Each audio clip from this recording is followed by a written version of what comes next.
Carlos Ponce received his MD, PhD from Harvard, and was then a postdoc with Marge Livingston and Gabriel Kryman here at the Center for Brains, Minds, and Machines. He's currently an assistant professor of neuroscience at the Washington University School of Medicine in St. Louis. His lab is interested in how different brain regions interact to solve motion processing and visual object recognition. And he asks this question using a combination of electrophysiology, causal perturbation techniques, as well as computational modeling. His talk is titled As Simple as Possible, but Not Simpler, Features of the Neural Code for Visual Recognition. Carlos. All right. Well, thank you very much for the invitation. This is, I have to say, one of the funnest workshops I've attended. The poster sessions are great. I didn't realize how much I would like to have been able to just zoom into and not having to reach over somebody's shoulder to look at the poster. So thanks for putting this together. Okay, so my talk today is about visual processing in the primate brain, specifically focusing on the macaque monkey and in object recognition. We study the macaque because their brains are so similar to ours and because we can access them using electrophysiology. So the main problem that I think the macaque's brain, and in fact any visual system processing device has to encounter, is the idea that the world has too much information, but not all of it really is that useful. So for example, if you were to cross the street, you might be interested in learning where the identity of the people on the street are or the location of moving vehicles, and you might be less interested about incidental features like the color of a t-shirt or the particular shape that a tire makes against the asphalt. So the question that we're interested in is, what information are neurons in the visual cortex parsing and representing from scenes? When I think about this question, I always go back to this paper by Fred Adney, where he laid out this really useful concept. And this is a paper in 1954 called Some Informational Aspects of Visual Perception, which had been directly inspired by Claude Shannon's information theory, which had just been published a few years earlier. And in this paper, Fred Adney invited us to consider the problem of redundancy in visual images.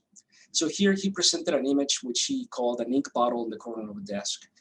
And what he said is that even though this image comprises 4,000 pixels, he said that it would be possible to reconstruct this image from a blank grid page just by guessing the individual color in one of the cells. And one could do that with as few as 20 errors.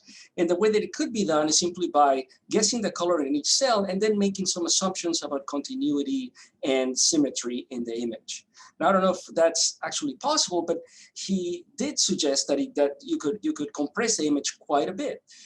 This is what the useful concept that I was talking about, the idea that these images do have parts of it where information is concentrated, such as contours. And he laid out this idea you can take something as complicated as a cat sleeping and basically convey that using simple 38 points of maximum curvature. So this raised the question that at the time these results were all based on perception, but it raised the question that if the visual world is indeed redundant, then it can be compressed. And this is before actual neuronal data was available. But as it turns out, just a few years later, Hebel and Wiesel did their fundamental studies demonstrating that in posterior visual cortex, particularly V1 and V2, there were neurons that indeed showed preferences represented straight and curved contours. And by preferences, we mean something that they're emitting more spikes. And so they identified orientation tuning and end stopping in visual cortex.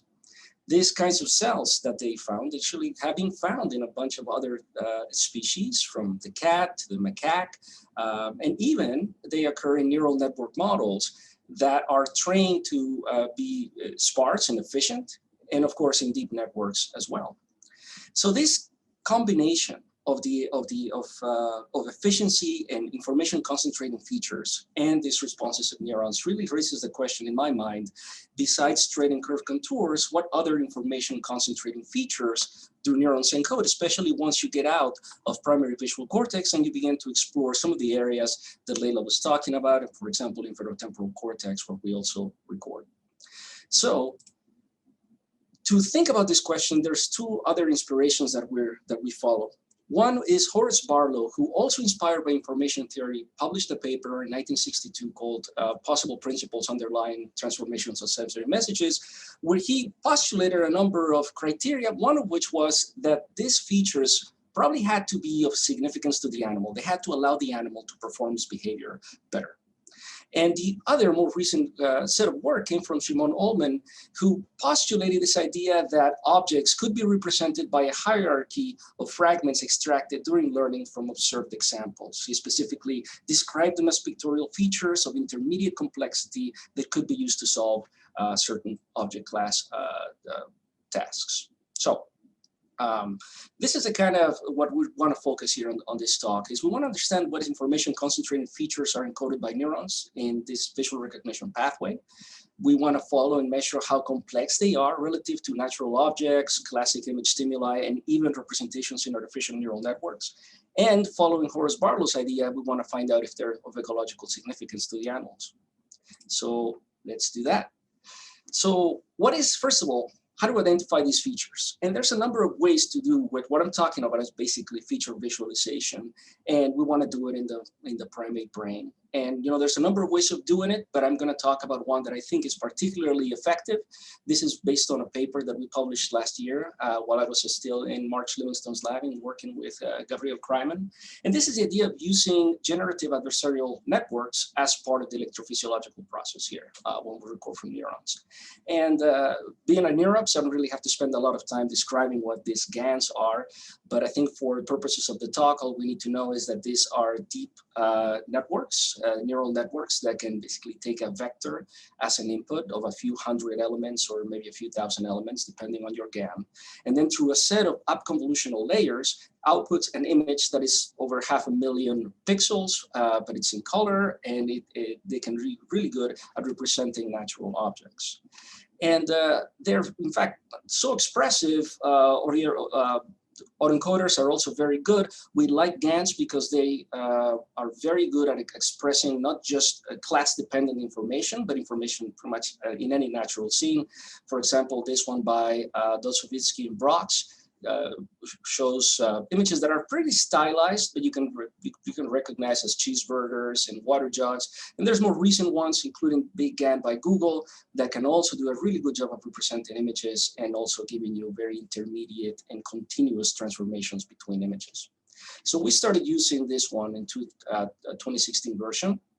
And the way that we did it in this initial set of papers was to combine these GANs by, in a typical experiment, we would begin by taking a bunch of random input vectors, actually based on Simoncelli textures.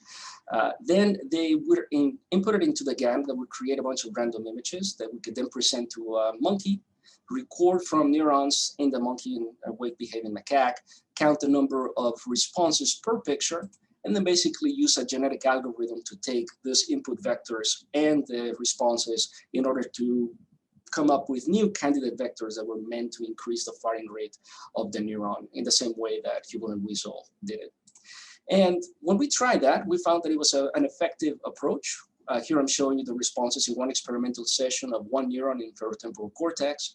In black are the responses per generation to synthetic images, and in green, a set of non-changing reference images that we used to track the stability of the experiment. And as you can see, this neuron showed an increase in firing rate, again, reminiscent of what it means to identify the preferred feature of a given neuron.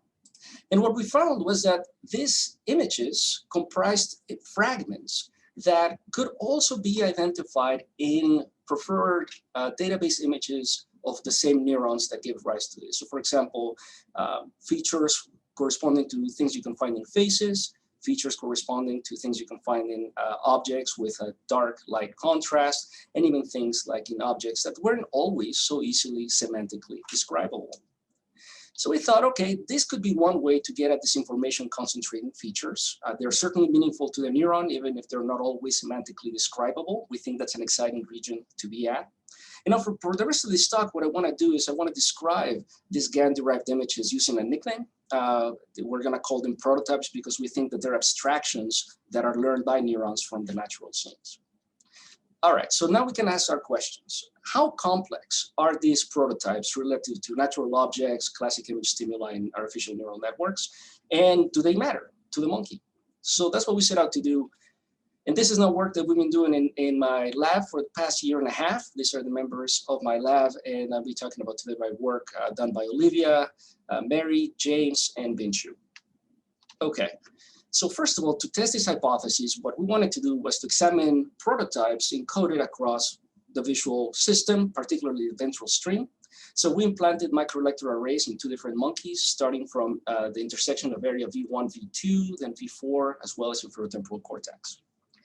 Then we, Olivia and Binshu run the experiments, and we basically found that it worked across the ventral stream. So if you can now see one particular example here, the increase in firing rate for the synthetic images, if we take this amplitude in firing rate change over the course of the experiment and compare that to that of the reference images, here's what's being plotted here on these 2. Now the response change to synthetic images versus those of the reference. And as you can see, it worked well across both monkeys and across visual areas. So the first thing we found and we noticed during the experiments was that neurons in more anterior parts of visual cortex were taking longer to generate their prototype compared to neurons in earlier visual regions. And this is by looking at the time that the number of generations needed to reach half maximum of the converged response. This, we think, is due to the fact that these areas are representing less and more specific kinds of information. So, for example, here I'm showing you prototypes that were sampled from area V1 and V2 in both monkeys, area V4, and inferotemporal cortex. And I think the clearest similarity by eye is that the primary visual cortex and the early visual cortex representations tended to correspond to a lot of lines and stripes, things that the generators are very easy to populate their space with. No matter where you go in the latent space of a generative adversarial network, it won't be hard to find contours. What I've superimposed on this too are the estimates of the center of the receptive field of these individual neurons.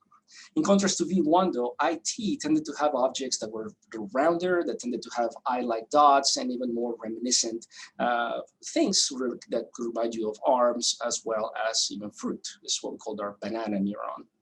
So, more specific. So it turns out, as Binshu showed, that in some experiments that actually convolutional neural networks show the same pattern. So we took AlexNet, and then we used AlexNet in the exact same approach as with our experiments, same search algorithms, everything was basically the same. And we found that indeed, the deeper layers took longer to generate their preferred prototype compared to early layers. So we can describe, we've been looking at different ways to interpret more of the content across different areas, but what I really want to focus about right now is complexity. And so one of the things that we noticed is that in these evolutions that the prototypes seem simpler, more concentrated. They really were like little image fragments or patches compared to natural images. So we wanted to ask, how simple are these prototypes? So to do that, James Johnson, a new postdoc, measured the compressibility of these prototypes using just a simple discrete cosine transform that's used for video audio compression, which I think all of you guys know is basically a Fourier transform that's using real values. And that just transforms images into a set of weights corresponding to cosine functions. So you can take images that have different levels of simplicity to them, like an object that is segmented from the background versus textures, and you can see the discrete cosine transforms for them. These are weights on the specific cosine function. So using these transforms, you can compute a compression ratio, which is basically, you can think of as the fraction of coefficients that are needed to maintain the percentage of an image's energy between 50 and 99%, and then we can average across these different levels.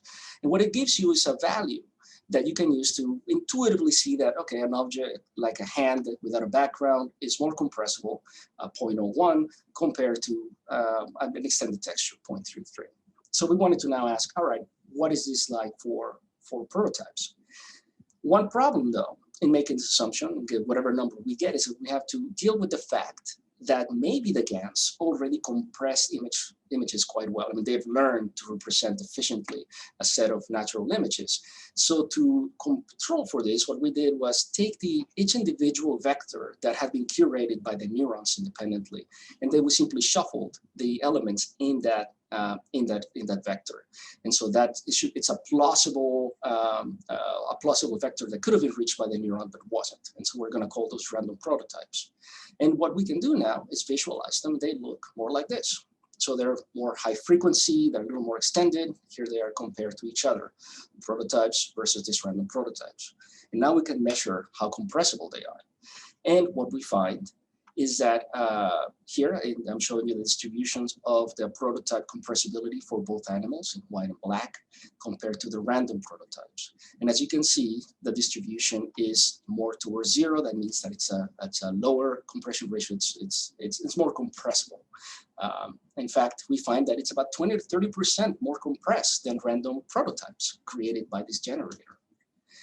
What's also interesting is that we then decided to contextualize this number by taking some of the iconic important stimulus sets that are present in visual neuroscience, going back to Hugo and Wiesel, David Van Essen's work, Charles Connor and Nathan Pasupathy. These were stimuli that were designed to elucidate one particular feature of neuronal function, like curvature. And we find that indeed they are simpler in terms of their compressibility ratios. They're meant to be, but I think it provides an interesting point of comparison as well. Then what we also found was that when we examined the representation, the complexity of the representations, we found that they were, in neural networks, we found that they were actually less compressible. Less compressible, so made of more irregular textures.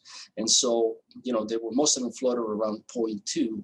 And so we thought that was an interesting finding, which I'll come back to in just a second. But we wanted to do one more way to try to measure the relative complexity of these prototypes compared to other things. And one of the things we used was the Meanshift clustering algorithm, which is, again, an algorithm that is out there. You can use it to segment images. So you can take an image like this, and through this algorithm, basically come up with a segmentation that each, in this case, for this particular picture, decided is made of 7 parts. So we applied it to natural images. And as you can see, the number of parts that it identifies for segmented objects is less than that for textures. And when we apply it to the prototypes versus the shuffled prototypes, what we find is that indeed the prototypes have fewer parts compared to what the GAN generates on its own. So what this tells us, the takeaway that we're getting from this, is that these neurons really are encoding prototypes that are simpler, not simpler than natural scenes, really corresponding more to like texture segmented objects. Neurons really seem to appear to do that. And what's an interesting comparison, as we're reading, this generator was created by Ann Wen, developed by Ann Wen with Otsovitsky, Brodsky, and Jeff Klune. And what Ann's been finding is that when training networks that are more adversarially robust, less likely to be fooled by random pixel masks that are designed to make the neuron change its classifications. These robust networks tend to rely more heavily on shapes compared to textures. They tend to have detect more pixel-wise smoother patterns, so they get rid of a lot of that high frequency stuff, and they do represent more lower level features. So we think that's an interesting point of comparison that we might want to pursue. And then finally, the second thing that we wanted to understand, I'm just looking at the time here, is this idea that Horace Barlow proposed, that prototypes really should have particular key significance to the animal. And so this means that we have to have some sort of behavioral correlate to, or ability to predict based on the prototypes. Now, there's a lot of different kinds of behaviors that one can teach a monkey to do. It's one of the best things about working with monkeys. But what we really wanted to do was focus, we're looking at a set of representations that are there. We didn't train the animal to do it. We're discovering an architecture of an ecological world that the monkey cares about. And so we also wanted to have a behavior that we discover. And one of the things that's interesting about working with macaques is that they love to just look at TV like the rest of us. So we have a monkey alpha, and he's sipping from juice right here. As he just present images, and I can give you an example of what that looks like. So we can present an image here of a monkey holding a banana and another little baby monkey in the back, and very easily, right away, you can see that what the monkey is looking at is the face of the baby, what the mother monkey is holding, and also trying to check, I guess, the sex of the monkey. So this is very an easy, intuitive way to understand what the animal cares about. So what we decided to do was basically identify the parts of the images that the monkeys care about based on how they look. The hypothesis being that Olivia helped develop was that these prototypes may be representing features that are salient in visual scenes. And so to do that, we showed thousands of images to the monkey. And we started to see if they had a relationship with the prototypes. So we started with 5,300 images. You can collect this very soon, very quickly. Then we found the image patches that first drew the gaze of the monkeys. We took the first saccade. We used this as a center point in which to extract a patch based on the monkey's fovea size. And so it represented images like this, which we can then feed into AlexNet and then compare in the same space as the prototypes. And so here's what this is in layer 6, and as you can see, this is the distribution of points. So now to contextualize the distance between the prototypes and the viewed patches, we also did a couple of other things. We, first of all, fed random prototypes, the shuffle prototypes. And then we also did a control where we took the eye movement behaviors and then we simply swapped the picture underneath to make sure that the monkey's behavior actually mattered. So we swapped it and extract those patches. And when we do that, what we find by inputting the prototypes, the shuffle prototypes, the patches viewed by the monkey and patches that were not viewed by the monkey into AlexNet, we find that indeed the prototypes are more similar to the image fragments that the monkeys wanted to see. They were, as a group, more related to natural scenes than random prototypes. And now here I'm showing you the actual results. These are very small effect sizes. This in Pearson correlation between 0.1 and 0.05. But I think based on on-train behaviors and just a few hundred prototypes, we think that it's, and the error bars are within the actual symbol, that it's pretty reliable and I think a good start to try and understand these representations in early visual cortex. So that's it. The overall summary is that we are finding that these neurons are encoding motifs that have certain intermediate complexity. We're calling them prototypes, but we can think of them as some of the Schumann-Ullmann's fragments. They are less complex than standard neural network representations. They are predictive of the monkey's looking behavior. And I think it creates an interesting discussion point, nothing we're pursuing just yet, but the idea that convolutional neural networks that have simpler representations may, and trained with the visual ecology of primates, may ultimately be better models for visual brain. And with that, that's all I have. Thank you very much.